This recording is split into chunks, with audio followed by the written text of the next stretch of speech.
Hey there, and welcome to the Bold Badass Business Show, where we bring you badasses from all over the world and you all today. I am so excited to have with us Ellen Martin, who is the founder of Radical RX.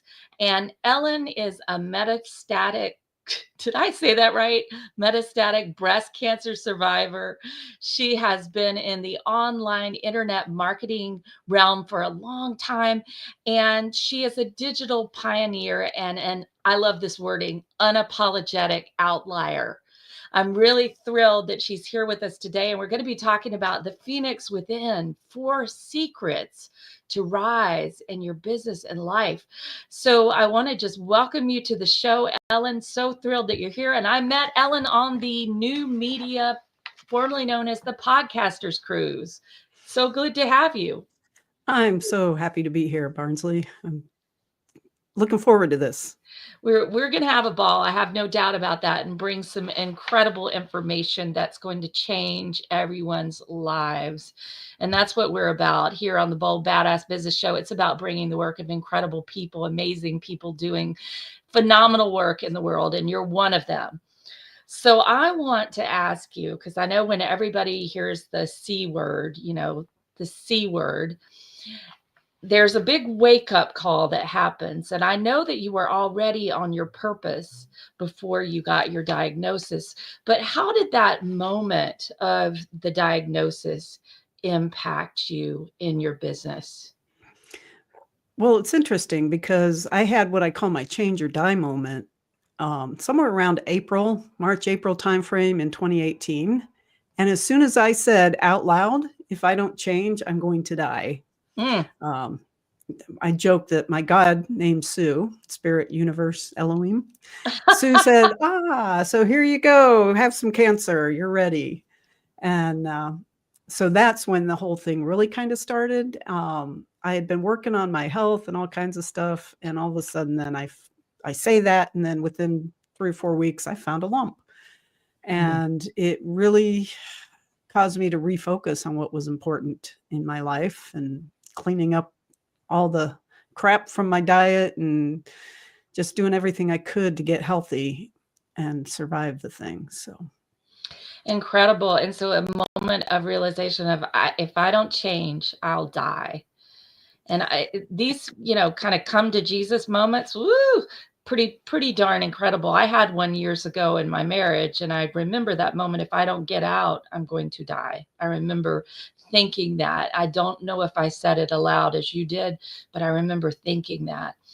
And so it plunged you even deeper into your purpose. And what was that moment you would say that you knew your purpose, what your big purpose was as the founder of Radical RX?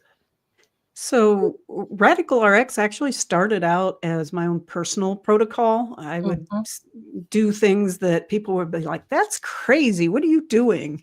And I said, it's my Radical RX. And so then that started morphing. And on the 2020 Marketers Cruise, I had it was ineffable. No words can describe the experience I had on that cruise. And it was definitely a kind of awakening that really opened me up to my purpose. And I started really focusing on, hey, maybe Radical RX is actually a movement to help others to heal and to transform. And so that's kind of where it started. And then there were dips and valleys and all that kind of stuff. And then when I got diagnosed in 2022 with metastatic breast cancer, so in 18, 19, I had all the treatments. Things were good up until 22 when it came back in the bones. And at that point, they said, you have metastatic breast cancer. It can't be cured. And so I had to do some really deep work around grieving and saying, what do I do now? And I said, I have a choice. I can wallow in it. I can sit around and feel sorry for myself, or I can thrive. I can choose to live my life every day with joy and learn how to thrive despite this, doom and gloom diagnosis, so to speak. And so that's what I chose at that point. And so that's when things really started turning around. I started looking at building a community for um, what I call thrivers. I'm not a fan Yes. of the word survivor, especially when they tell you it's going to kill you eventually. Right. I'm planning on being around for another 40 or 50 years, but we'll see. I'm 60 now, so 50 years might be pushing it. But hey, with all the new Why not? technology, why There's not, that right? lady in France who's like 120 when she died, I think that, yeah, why the heck not? We're always either living or dying. Yeah. Either one, because the truth of the matter is 1 out of 1 person will die. 1 out of 1, this is the statistics, will die. Yeah, 100% of us at some point in time. The challenge with when you're handed that kind of diagnosis, it becomes real all of a sudden. Mhm. And you start thinking, well, is it going to happen tomorrow? Is it going to happen this year? And so it does kind of change your perspective. And I see women go in one of two ways when they receive the diagnosis. They either choose joy and to choose to live every day to its fullest, and others choose to wallow in it. I love that. I actually, in the description, I said, we can choose devastation or transformation. Yeah. And I believe this is true in any situation that we're handed. I really do believe it's true in any situation we're handed, whether it be a physical health condition, a mental health condition, a spiritual condition, whatever, a loss that we've got, we can choose devastation. We can choose to be in a space of victimhood, or we can choose transformation. And we can choose the path of responsibility, which is so powerful that you had already, or were already creating Radical RX for yourself. And it's like the universe said, okay, now we're going to push Radical RX to the nth degree. You're going to Right. go to the And nth degree. You're going to find out stuff that nobody knows about. For example, matcha. I love matcha. your matcha cup. Could you show everybody your matcha cup? Hold my Yeah. matcha. So on this side, it says, they say it can't be cured. And I say, hold my matcha, Hold my matcha. because I'm going to show you that maybe it can be cured. And I say maybe, but whether I'm cured or not, I'm going to live each day with that kind of a gusto where if you tell me I can't do it, I'll just say, hold my matcha. Exactly. And cured is such an interesting word. There've been gurus who had all sorts of health challenges, and people would say, well, how do you handle this as a guru? And, how are you dealing with this spiritually in your evolution? And the guru would say, well, it's not just for my spiritual evolution, it's for everyone's spiritual evolution. And, that's interesting because in my design, my human design, one of the things it says is I came here to teach others. Mm-hmm. And I'm the one that always goes and does all the crazy things. And then I'm telling everybody else, oh, come on, you got to do this. Or, oh, no, don't recommend that. And so I don't recommend getting metastatic breast cancer. And I feel like the reason I have it is so that I can show other women that it doesn't have to be the doom and gloom that so many people originally think it is when they get that diagnosis. So that diagnosis, it really becomes like a placebo effect in a sense. Think about that, because if somebody says, there are plenty of people who have outlived any kind of diagnosis they were given. I have some friends who did eventually pass away, but they were some of the first folks with AIDS, and they lived more than 20 years with it. And we're fine. And we did volunteer work together. And, they outlived everything, but it's because they said, okay, you're giving me that diagnosis, but I'm not accepting it. I'm accepting that my body is working for me and I have everything I need to keep going. Yeah, I think our mindset, so to speak, I'm not necessarily a fan of the word mindset because it's been so kind of overused and such, but it really is true that how we think about our situation is what really controls our outcomes. And that's why the foundation, I've come up with these 8 pillars and the foundation for RadicalRx. And the foundation of RadicalRx is radical ownership. And you talked about the 4 secrets, and the 4 secrets is, number 1, you got to take radical ownership of every choice you make, every action you take.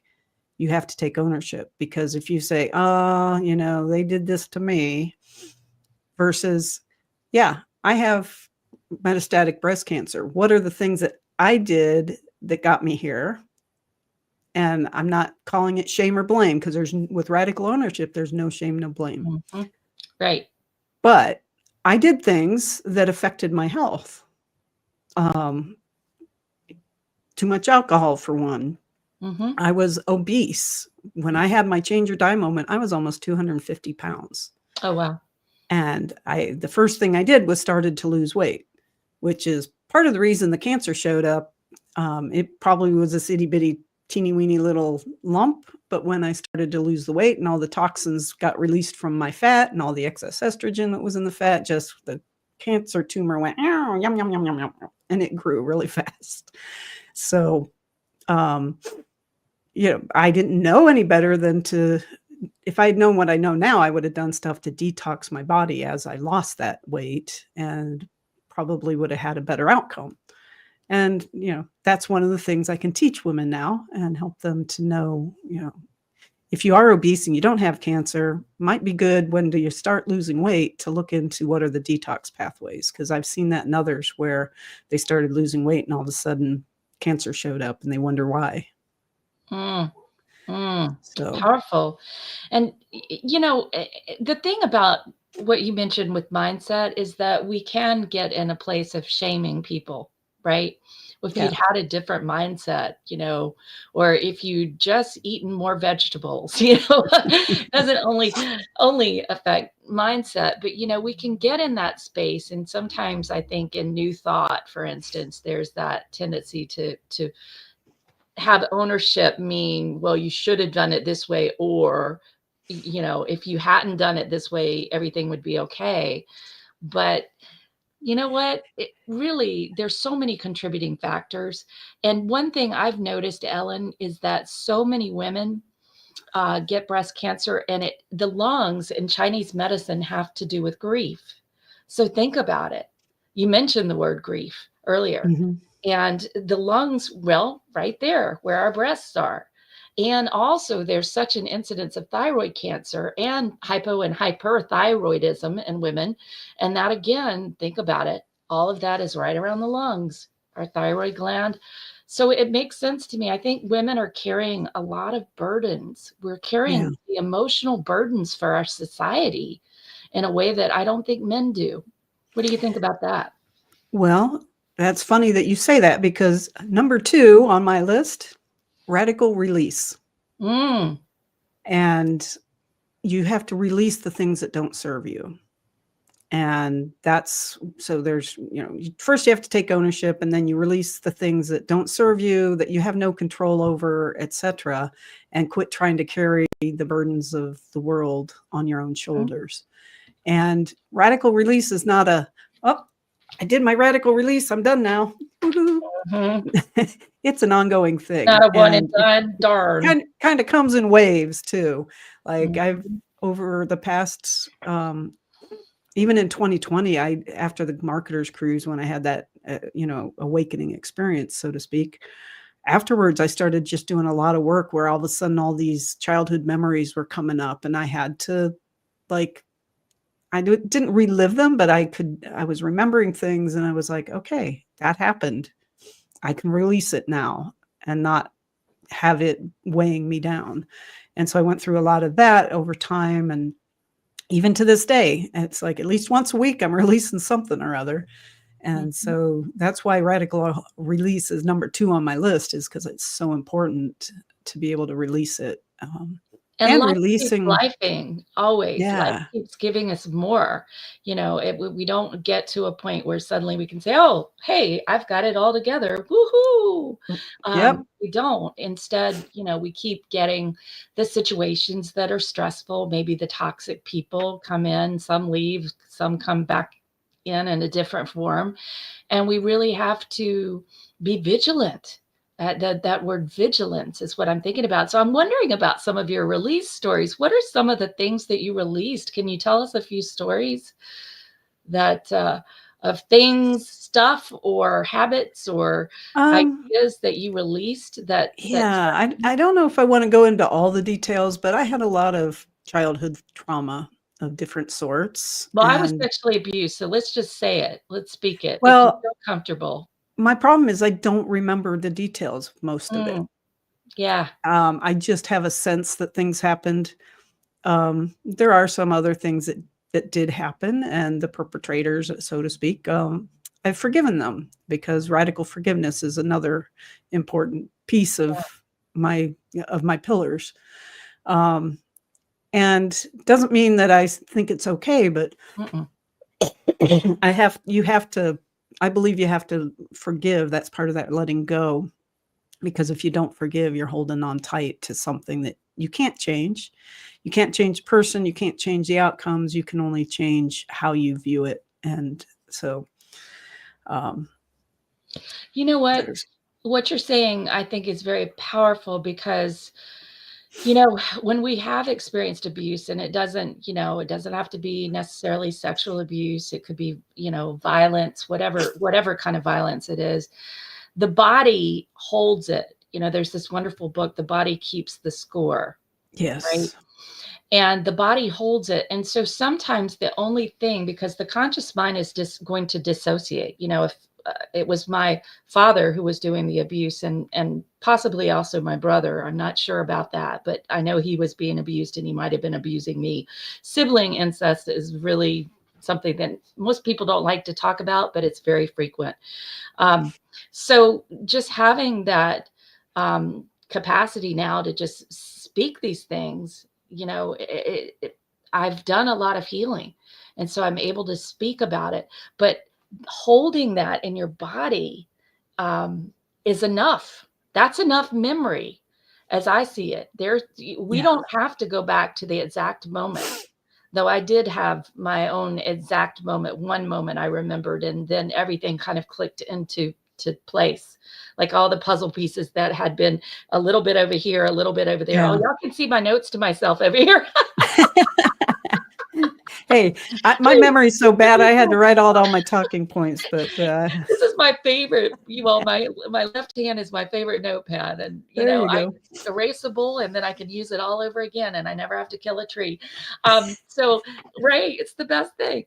What I Right? can say is that the body memory was so strong about some of this stuff, and then I had a few puzzle pieces together here, a few there, and a few there, and then when I finally had a session with a friend who was doing a healing session on me, everything clicked into place, and I said, "Oh my God, I get it now. I understand."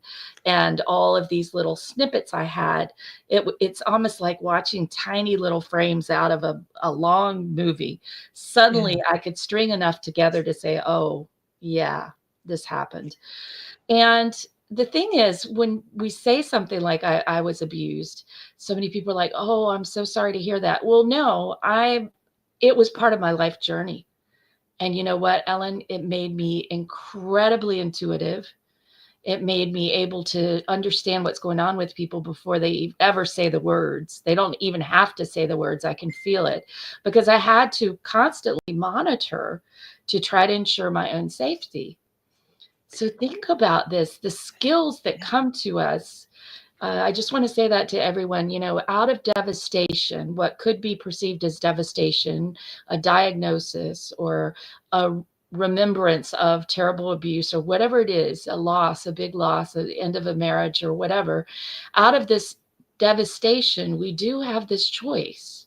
We have this choice to either and burn and let that be it, or burn and rise. And today we're talking about burning and rising like the phoenix. Well, you did ask about experiences of release, and Yeah. I went to a healing retreat back in April, and we all were given a an animal totem, a spirit animal, so to speak. And mine was the phoenix. Beautiful. And it was interesting because even before that retreat, I had started feeling some phoenix energy happening. And I was looking at this idea of Rise Up and maybe creating a Rise Up conference for women with metastatic breast cancer. I love that. And during this retreat, I did have a very powerful experience of release. And the facilitator was really just poking at me, trying to get me to release this. And it was related to my older brother, who I do remember physical abuse, like him trying to beat up on me and my brothers. And I was always protecting my younger brothers and that kind of thing. And I know he was an abuser because of what happened with his wife and his daughter. And he disappeared himself a few years back. So we don't even know if he's dead or alive. But during this thing, she was like really poking at me. She was like, tell him to leave, tell him to stop. He's not. And I'm like, I have tried. And it was something that I couldn't do alone. And so suddenly so the facilitator starts bringing in other people to work. And there was somebody standing in playing the role of my brother. And she was like channeling that energy really well. And she, no matter how much I yelled at her, she was not budging. It was just like, it made her, oh, look, she's angry. Ha ha ha. Which was totally my brother's persona. Well, so then ultimately I had 8 powerful women, powerful healers surrounding me and basically casting him out. So it wasn't like out that demon. It wasn't like you see in the movies, casting out a demon, but it was that kind of a thing where, and it took some really powerful women to do that. And then they all came around and nurtured me. Beautiful. And that experience opened me up to be able to start moving into the next phase of what I'm building, because I was feeling really stuck. And I don't know if you remember how I was on last year's cruise. Oh, I do. I was just kind of like hiding and quiet and just pensive. And I had a lot of I had people over here going, no, this person's not treating you right. And the people on the other side going, no, they're not, and they're pointing fingers at each other. And I'm stuck in the middle of this going, I don't even know which way's up anymore. And so I was in that state a year ago on the cruise, had that experience in April, and I've been working on stuff. And this year on the cruise, I was like a totally different person. And people even noticed. Yes, it was very, very obvious. When we're going through, it's okay to be in that kind of introverted place. I was more there this year too in the cruise, because there are a lot of things I'm chewing on and thinking about and contemplating. But I remember that I was called up last year during the cruise. I was called up. I woke up and I was like, I have to go up top to the top of the ship, and I didn't know why, but it was a full moon. And you were up there, and so were some other people, and it was like 4:30 or 5 in the morning. Do you remember that? There were several people walking around, Mark Porteous and the woman who does the goddess work. I can't think of her name right now. And me and you, and we were all in different little areas, but we were up there kind of being called by the moon to contemplate, to receive that energy. And of course, it's a great place to do it on the water, to receive that energy. Yes, you're phenomenally different this year. Not better, not worse, just different. Yeah. And I think that it's okay to realize that we have our seasons in life. We have certain seasons where we go through so much grief and release. And then we have other seasons where we feel like we're in creation mode, right? Yeah. And I was in that grief, and I couldn't create. Yeah. I forced myself in the month of November last year. I did this National Podcast Post Month where every day I recorded it was supposed to be a podcast episode, but sometimes it was just 2 to 3 minutes of me talking. And then I posted it on my blog because I hadn't officially launched my podcast. It took me a year after last year's cruise to get launched. And I'm kind of launched. We still have to actually get it out there, but it's ready to go. We're going to be launching the official podcast within the next week or so. Woohoo! And I can't wait to Yes. be on there. That's going to be so much fun. And the community, I'm so excited about the community because it's going to be I see a huge need for it. But I think the movement is so important. And actually, what I heard when you were talking, Ellen, about having the Rise Up conference for women with metastatic, it's so hard to say that, cancer. I was thinking about just women with any diagnosis, diagnosis. So the community I'm creating this community of what I call free radicals. And Love it. People think free radicals in the body are bad, but they serve a purpose. So I'll be doing a whole podcast episode on what are free radicals in your body and what is the free radicals community. They're the outliers. Yes.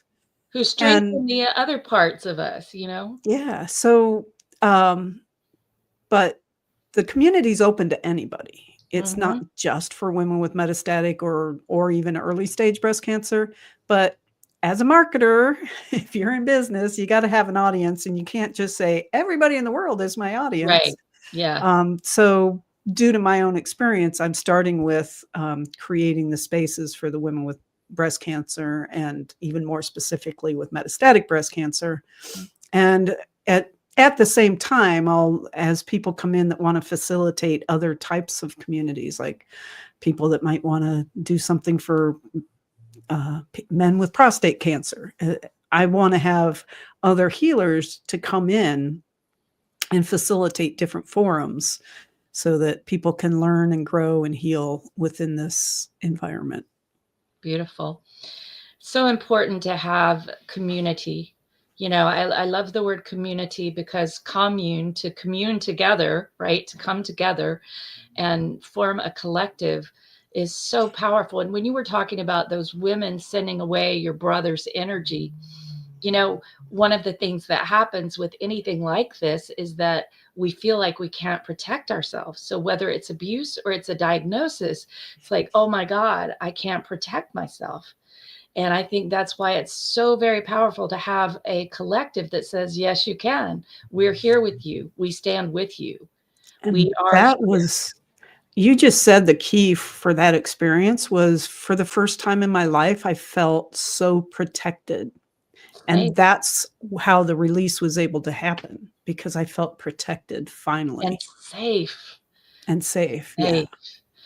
Because anything like that, I've just been reading Dr. Gabor Mate. I'm reading The Scattered Mind, which is about ADD. And one of the things that he points out is that any kind of trauma that happens when we're children, any kind of trauma, actually means that there are developmental things that we don't get, that we didn't develop. There are executive functions that we didn't learn. And I think it's so powerful to consider, because we didn't have safety. We were in a state of hypervigilance. It's so important to go back and try to reconstruct those things that we missed developmentally.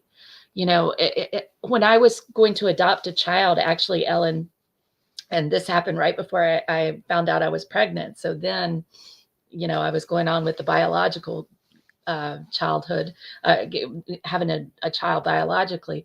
But they said so many of these kids that are like ages 2 to 5, they've had terrible things happen to them. And one of the things you've got to do is fill in those developmental gaps. Like you hold them like a baby and rock them like a baby. And I don't think we ever really think about that with ourselves. And we need to do this for ourselves. People talk about reparenting, but really it's filling in a developmental gap with nurturance that wasn't there. Yeah, very important. And it doesn't necessarily mean we have to go dig up and dredge up exactly what happened in the past. We just have to be aware that something happened and we have a gap in our experience, or like you said, executive function, that is the result of that. And that's part of identifying and taking ownership of what can I change and what is outside of my control. once you do identify it.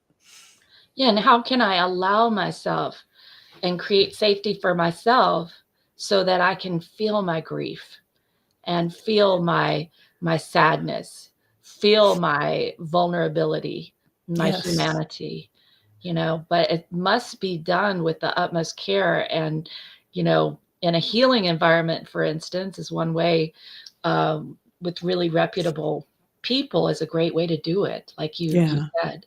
So I love the radical ownership. Number one, our first secret, radical ownership, and choosing to thrive. And I love Mhm. number two, the release, which must be ongoing, radical release.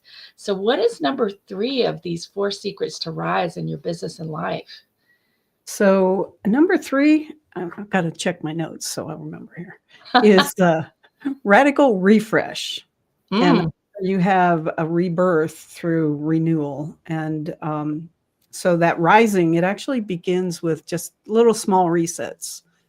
And so for me, it's actually a daily practice of getting up in the morning, getting centered. I have my Waking Up My Soul playlist that I listen to every morning. mm, And the anchor song, as I call it, the first song on the playlist is actually called Waking Up My Soul. beautiful. And it says morning is mine. And so my mornings, that's what it is. It's waking up my soul, morning is mine. And then it's followed by this eastern sun, where it's like appreciating the sunrise. I often don't get up before sunrise. Now on cruises, I love to get up, but this last one I was too tired because I stayed up too late. Mm. Um, but that whole bit of giving yourself a daily practice that lets you get refreshed and recentered and all that kind of stuff. I love the morning playlist. I love that, to put together your morning, wake up my morning. This is my morning. This is my playlist. I love that. That's Yeah, what I and it's a public playlist on Spotify that I can share with people, and they can copy it and make their own playlist from it. I've got all kinds of stuff in there. I even have one, Good Morning Beautiful or something like that, where um, just different songs to put me into the right state of mind for tackling whatever's coming that day. Beautiful. I love to do my Reiki every morning and listen to self-hypnosis while I do that. And then if I have something that has to be done that's sort of drudgery, like put the clean clothes away or something like that, I'll listen to whatever I have going on with me. Like if I'm having anxiety or I'm having fear or I'm having worry, whatever it is, I'll just give me a TED talk or give me some motivation about fear, and I'll listen to it while I put the clothes away. Yeah. Um, So the other one thing I wanted to say about my morning is my matcha. So matcha. this is my matcha mug, but part of my the Matcha, ex- matcha man. you're as bad as I am. Everything for me turns into a song. So, Matcha, matcha man. uh, but have you ever seen the Japanese ritual where you have a little matcha bowl and you have a bamboo whisk and you put No. the matcha powder in the bowl and you whisk it up? That's a very intentional way to prepare matcha, and then you drink it out of the bowl. And when I'm in a rush or on a cruise, it's throw the matcha in the cup, whisk it with an electric whisker, and drink it. But when I'm at home and I'm doing my ceremonial matcha and sitting and doing my centering, just the act of just putting that in the cup, and you take the little whisk and move it around, it gets all foamy inside your little matcha bowl, and then just savoring every sip of it and just being so present in the moment with your matcha. So I call that my matcha moments. It's like mindful matcha-ness. But Yep. I love that, having that ritual that allows you to slow down and really focus on being present. Yeah. So I'm actually creating a playlist called Radical Refresh and Mm. a Radical Refresh room. So I'm creating this whole virtual private island. And so I'm going to invite everybody later to be able to come to that room and sit and Woo! listen to the playlist. And you just can go in any time of the day or night, and you're sitting in a room where I call it a room, but it's virtual and it's like you're on the beach, at sunrise, and you can listen to that. I'm creating a AI bot that'll interact and help people to kind of focus and set their intentions for the day and that kind of thing. And I think it's important, and having those tools is something that I'm building for my community, is all these AI tools to help people focus and get centered, have their own matcha moments. And create intentionality. That's what I really like Yes. about what you're saying, is the intentionality of it, to not just sort of jump up, grab the clothes, and throw the earrings on and go in a frenzy to start the day, but having a real intentional period of time that you gift to yourself to get ready, to get Yeah. prepared for the day. I actually love to spend about 3 hours every morning preparing my day, setting my intentions, having a chat with Chatty Cathy, who is my AI bot that I've named. I named ChatGPT Chatty Cathy, and Yep. so she knows me really well. So sometimes I'll have a conversation and I start creating even as part of that. But I tell people, even if you only can get up and spend 5 to 10 minutes to just stop and breathe and think, what are my intentions for today? And just be present right in this What very am I moment. creating today? Yeah. What am I creating today? And, that's such an interesting question, because it's not really about, today I'm creating 5 new clients, or today I'm creating the end of my book. It's, what does that represent? Today I'm creating connection and empowerment for myself and those I serve. Yeah. Very different to focus on the being part of it rather than Yeah. the doing part. Because we forget to be. One of my favorite, I love Ram Dass. I love Alan Watts. Yes. But Ram Dass, there's a book that's called Be Here Now that grew out of, he was like in the clouds here, there, and everywhere. And somebody says, Ram Dass. I don't remember who it was that said this to him. It's like, why can't you just be here now? Mm. And that became a thing. And I try to remember that when I'm getting all frazzled. Okay, be present. Because this is it. This is Yeah. it, Ellen. This is what we got right here, this moment. Nothing Mhm. more. Literally, I could walk out of this. Well, let's not hope this happens. I could keel over in my kitchen, or you could. And I think that living with that kind of perception that this is a finite amount of time we have, at least in this body, is a powerful motivator. So many people are waiting and waiting to do the thing. I'm going to wait to take that safari in Africa. I'm going to wait to find my true love, or I'm going to wait to start that business I've thought about for 35 years, but the time's now. And that is the gift that cancer gave me. And I've heard from so many of the cancer thrivers, as I call them, that was the gift that they received, is they've learned how to be here now and appreciate the moments that they have.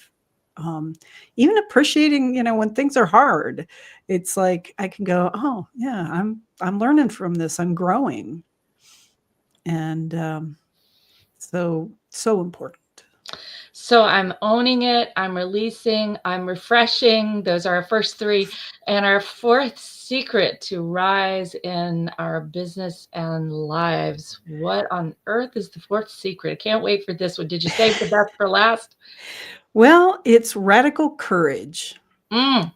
Because sometimes we've got to feel the fear and do it anyway. And that allows us to not just rise, but rise higher than we were before the whatever happened, to be able to rise higher, to just have this boldness that comes with saying, hold my matcha. It's like, all right, you said I couldn't do it, I'm going to do it. Or I'm afraid to go rappel off the side of this mountain, but I'm going to go do it anyway. And my younger years were full of me doing things like rappelling and some things that people thought were a little bit crazy. I always wanted to jump out of an airplane. Never did it. Now I'm like, do I really want to do that? I don't have that desire so much anymore, but those I are the still kinds of want to things do that, it. I'm just afraid of the landing. yeah. Well, and when you're Trip told you down have would be cancer in your fun. bones and they're a little more fragile, it makes that Right. landing a little scarier. So, that's, courage really is that choice to rise again. So all those 4 secrets are really tied together. And then there's several more of my pillars and practices that I'll be talking about on my own podcast, where I'm going to go through each one and talk about how it fits into that whole transformational journey. But Mm, those are probably the 4 probably those are what I would say are like the real keys to get you started. And like at first I thought about radical self-care as one of the 4, and I thought radical self-care is really just what are we doing just to survive? These 4 right. secrets, these are more about what do I have to do in order to thrive? And how do I get to be so that I Yeah. can thrive?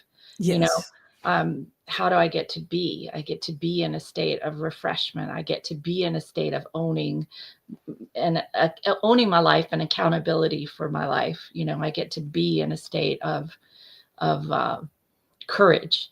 Yeah, I love the word courage because it comes from coraggio, which means from the heart.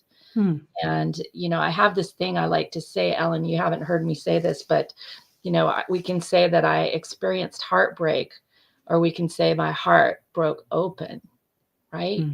It doesn't end with heartbreak. It doesn't end with heartbreak, everyone listening.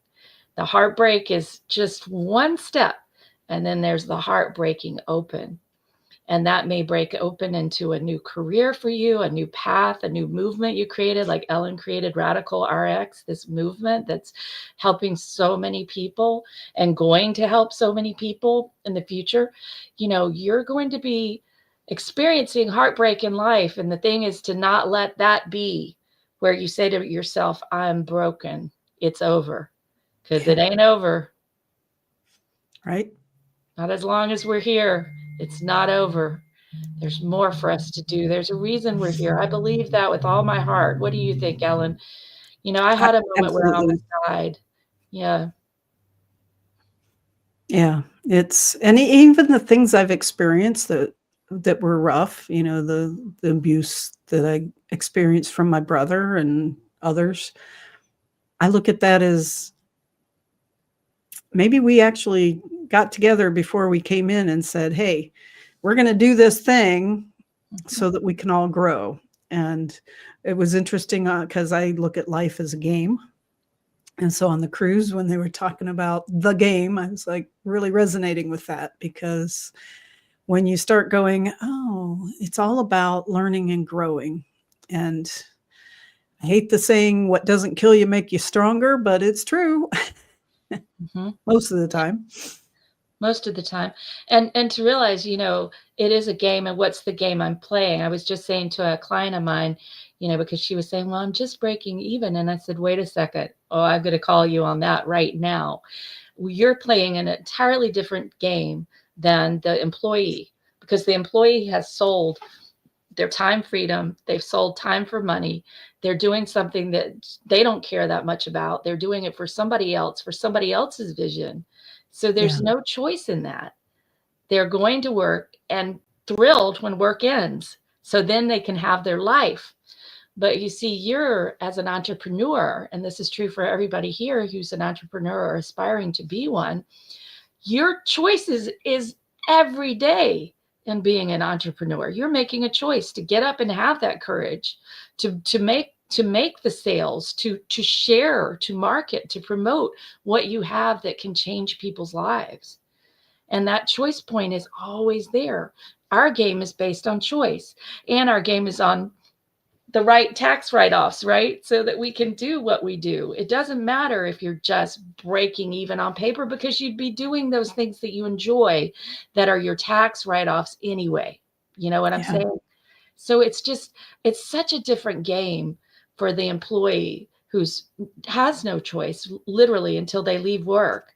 And those of us who are entrepreneurs who have choice every time to say, whatever happens, what am I going to do with this? What will I share from this experience Yeah. and to resolve that. We really are spiritual leaders as entrepreneurs. And that was one of the visions I had on the 2020 Marketers Cruise, was that the internet marketers were going to be a catalyst for the change that this world needs to see. And I've seen that start to play out, that a lot of the internet marketers are, the word wake up has been, this whole idea of woke has, when you say wake up, people tend to think woke, but it's not that. They're starting to come into and see the spiritual side of life. I see in a lot of marketers opening up to, totally different realms of possibility and using their internet marketing skills to get that out to the world. Yeah. Like this thing I'm building is being built on 30 years of experience building websites, building e-learning portals, building these experiences for people. And now I'm taking it to the next level and saying, I'm not going to build it for other people. I'm building this one for me. And I've actually pivoted. I'm not doing a lot of work for other people right now. I'm just working on building this whole RadicalRx community. And how exciting to spend your time on the creation part. And you know what? I have to tell you, I was just downloading. I'm seeing a deck of cards, and they look like prescriptions, and they have different things on them. They look like prescription pads. That's what I'm seeing. I hadn't thought of the description pad, but the deck of cards is in the works, because I have pillars and practices, and you can pull a card and it'll have the pillar and one of the practices for that pillar. And I'm also creating like an AI version of that, where you can go in and talk to the bot and say, okay, this is what I'm experiencing, and it will give you a pillar and a practice to meditate on. So you can either have the actual deck and you can pull out a card, or you can do it. You can have the bot. The bot will find it. That's incredible. Well, you've given us, Ellen, so much to think about. And I know you have an incredible gift. I love this part of the Bold Badass Business Show, because we don't want what you all listening have gotten from this episode to end here. The people that I have on are such givers. And so we have the Bold Badass Business Freebie Vault. And in the Freebie Vault, you can go in and access all of the episodes, over 130 episodes now, and you can access an incredible gift from each person who's been on the show. Especially look at our VIP sponsors at the top. You'll see them right at the top, and make sure you get every single one of theirs. And then scroll and look for what interests you. This is all about serving you and providing you with resources, because one thing I've learned in working with thousands and thousands of small business owners is that usually there isn't much of a budget for training.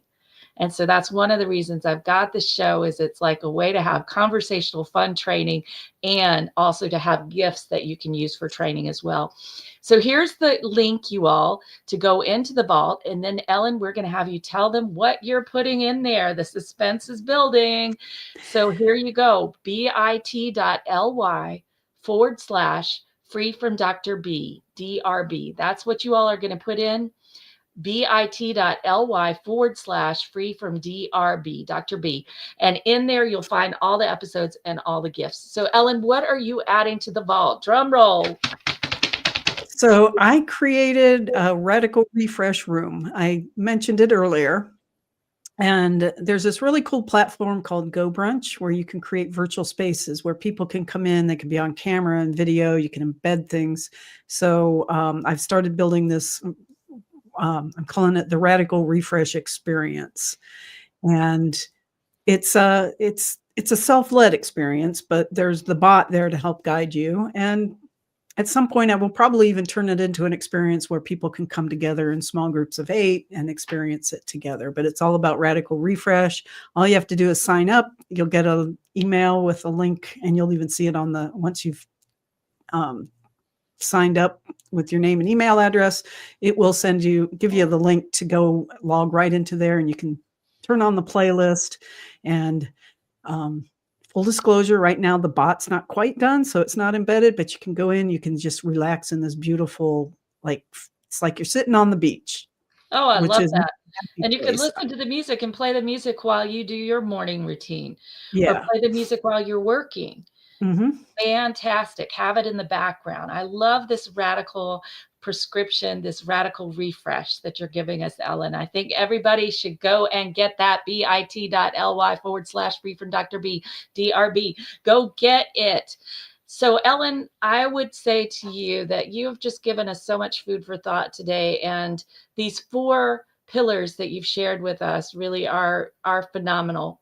And I think if everyone here, whatever may be challenging you, if you just take one of those pillars, radical ownership, let me get them right here, radical ownership, release, radical courage, and radical refresh.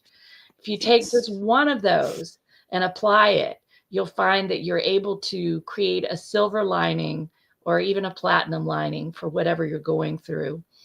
So, Ellen, are there some final words that you'd like to give everybody as we wrap this session up?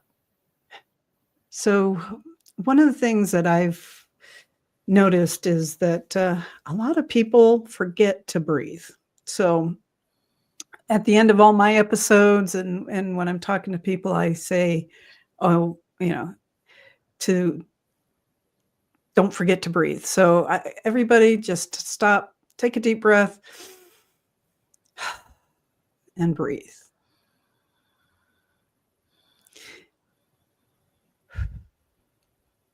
And when the world says you can't, you can say, "Hold my matcha." Hold my matcha. I love that. That's fabulous. So, Ellen, we really appreciate you being here. And for everyone listening, maybe today you're not feeling like a bold badass. Maybe you're feeling a little bit like a tiny, silly goose. I don't know. But guess what? I know you are a bold badass because you've tuned in today. And tune in next week at 4:30 p.m. Eastern, 1:30 p.m. Pacific, as we bring you the Bold Badass Business Show, and you get in touch with your very own bold badassery. I'll see you then. Thanks again, Ellen. Bye. Thanks.